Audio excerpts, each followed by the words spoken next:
My daughter was in the hospital. No one came from family. But 2 days later, Mom texted, "Can you help with your brother's honeymoon fund? $5,000 should do." I just cut them off. The next morning, my dad called repeatedly. And when I answered, he was. I watched the monitors blink slowly, methodically, like they weren't connected to a 4-year-old fighting for her breath. My daughter, Ela, had been in the hospital for over a day now. Pneumonia, serious enough to keep us in the ICU. The nurses were wonderful, but there's only so much comfort they can offer when you're pacing hospital floors at 3 a.m., terrified and alone. I sent texts the first night to my mom, to my dad, even to my brother Jason, though we hadn't talked in months because he was too busy with wedding stuff. No one responded, not a single word. I gave them the benefit of the doubt. Thought maybe they were asleep or missed it somehow. By the next morning, nothing. And I mean nothing. The nurse brought me coffee. I hadn't eaten. Ela stirred in her sleep once, but the oxygen mask was still on. I remember sitting on the little plastic couch by the window, looking out at the parking lot and thinking, no one's coming. And that realization, it gutted me in a way I hadn't been ready for. I didn't grow up in a perfect family, but we weren't estranged or anything. I called my mom every other week, helped my dad with paperwork when his back started acting up, even gave Jason and his fiancée $1,200 last month to cover some emergency with their wedding venue. I didn't even ask for it back. So, when 2 full days passed in that hospital room and still no one called, I knew something had shifted. I was holding Ela's hand, watching her finally fall into something like real sleep when my phone buzzed. It was a text from my mom. "No, how's Ela? No, we're coming. Just this. Can you help with your brother's honeymoon fund? $5,000 should do."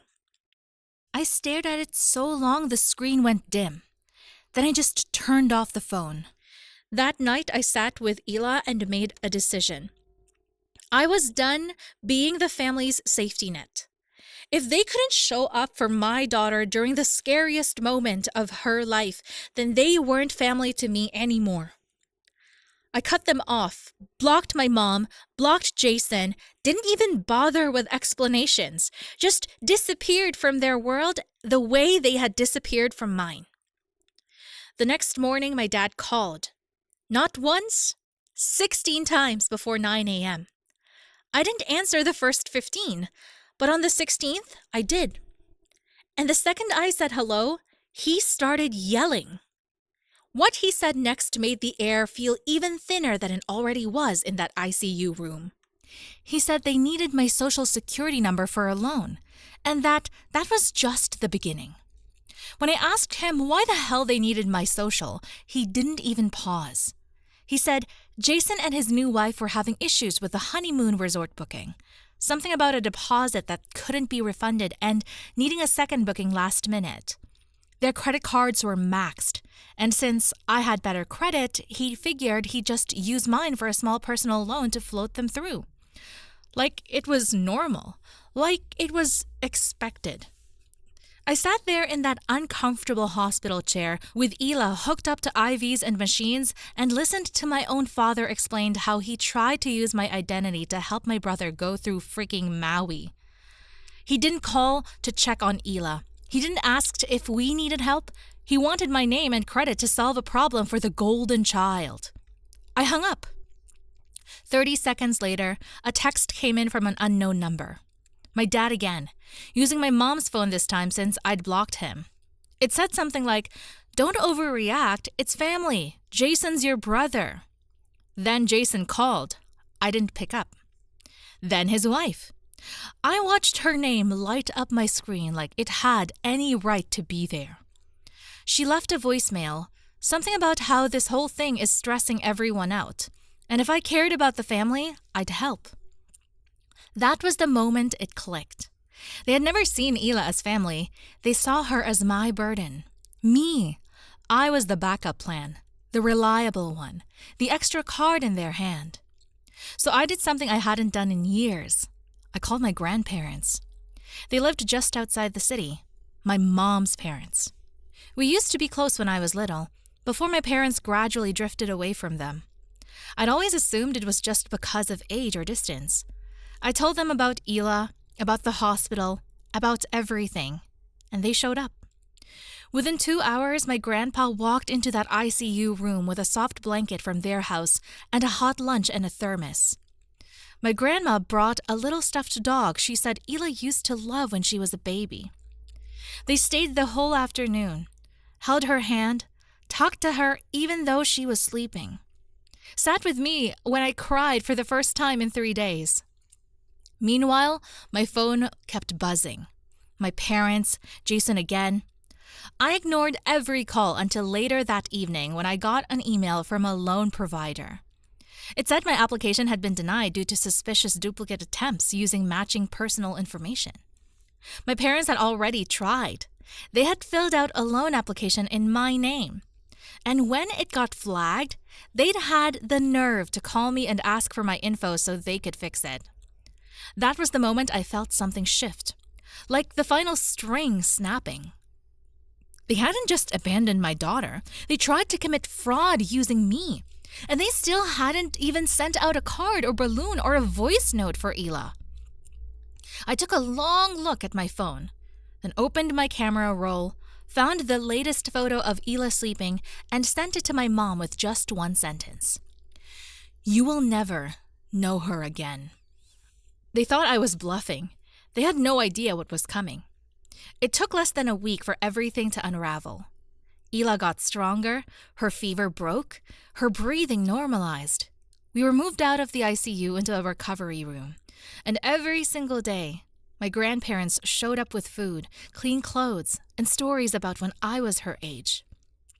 They didn't ask for anything, they just stayed. Meanwhile, my parents were spiraling. I didn't know at first. I wasn't checking anything from them, but my grandparents heard things. They still had some connections. A neighbor, a mutual friend at church, and little pieces started to trickle in.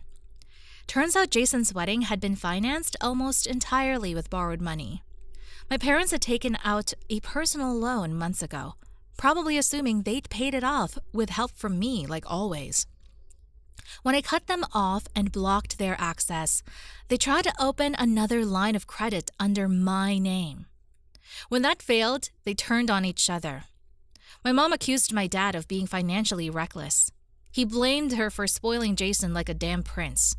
Jason, meanwhile, moved into their new house with his new wife after the honeymoon fell through. They fought constantly. My dad lost his part-time contract work due to stress, and my mom was threatening to sell her car just to make a mortgage payment. It was happening faster than anyone expected.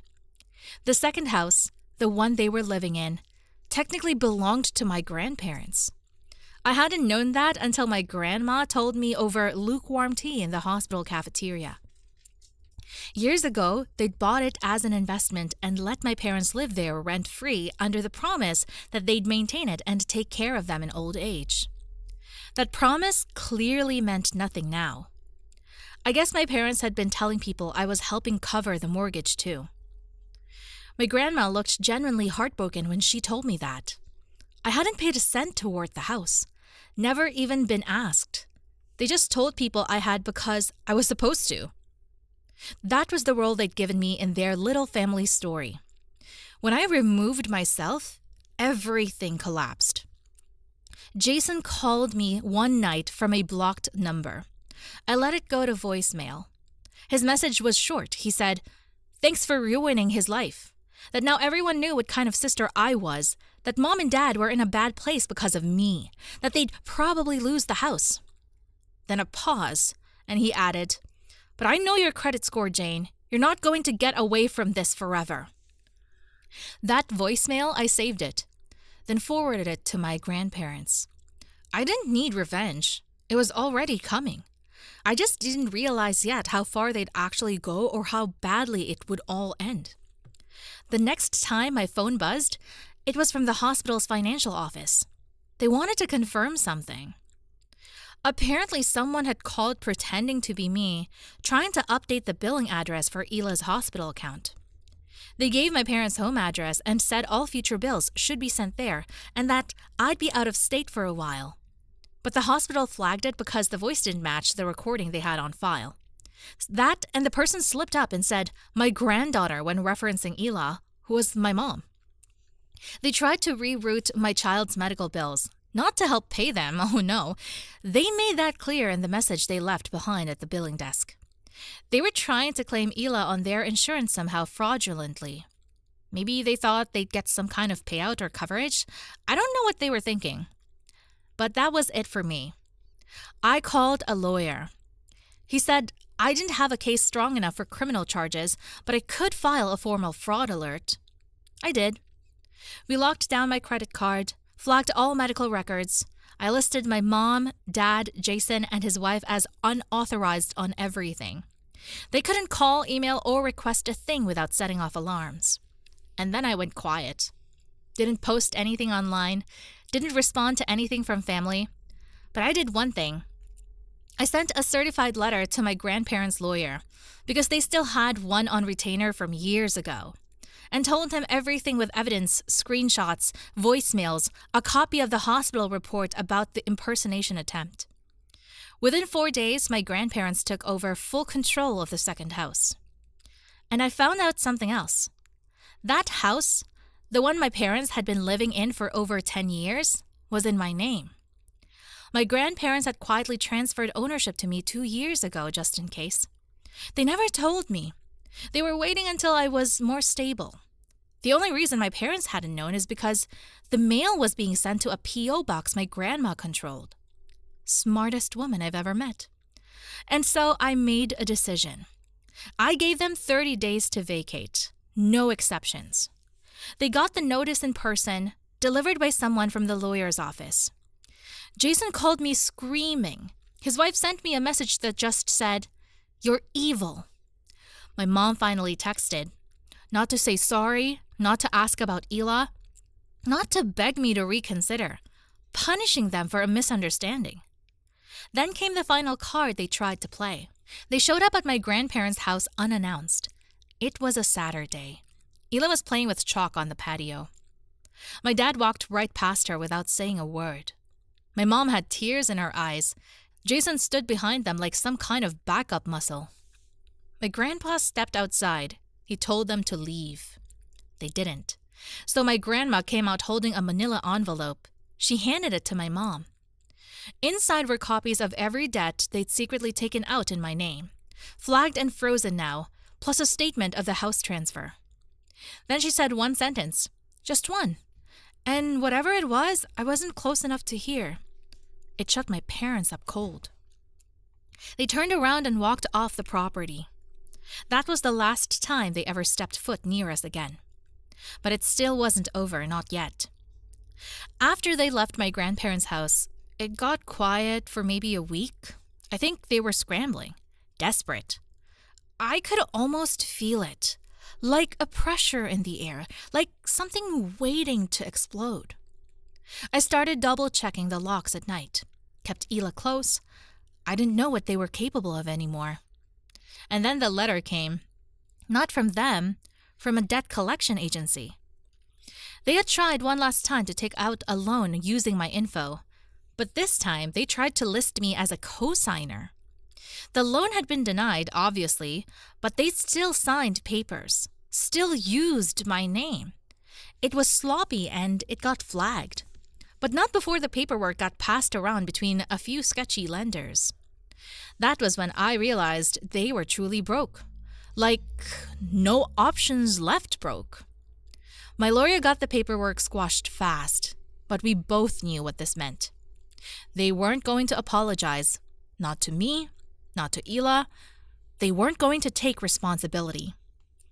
They were just going to keep digging until the dirt caved in on top of them. Then Jason's wife started posting online, little jabs at me without using my name, talking about heartless family members and how some people think money makes them better. Friends of friends sent me screenshots. I ignored them, but I saved everything. It was sad, really. All that energy to protect the people who had destroyed their own future. Meanwhile, my grandparents quietly prepared for the next step. They had been patient long enough. They had given my parents years of rent-free living, supported Jason through college, helped fund a dozen other emergencies over the years. But now with everything that had happened, they were done. My grandpa scheduled an official inspection of the second house. Turns out it was in worse shape than anyone knew. Leaks, damaged wiring, an entire bathroom that hadn't been usable in months. My parents had let it rot. The report gave my grandparents the last thing they needed, proof of neglect. And just like that, the 30-day notice became a 14-day eviction with legal backing. No more letters, no more warnings, just a sheriff's deputy, scheduled and confirmed. And here's where it got unexpected. I was at my grandparents' house again, drinking tea on the back porch while Ela colored inside, when my grandpa got a phone call. He answered, said nothing for a long minute, then hung up and went inside. A few minutes later, he returned with a fireproof lockbox I'd seen him keep in his closet for years.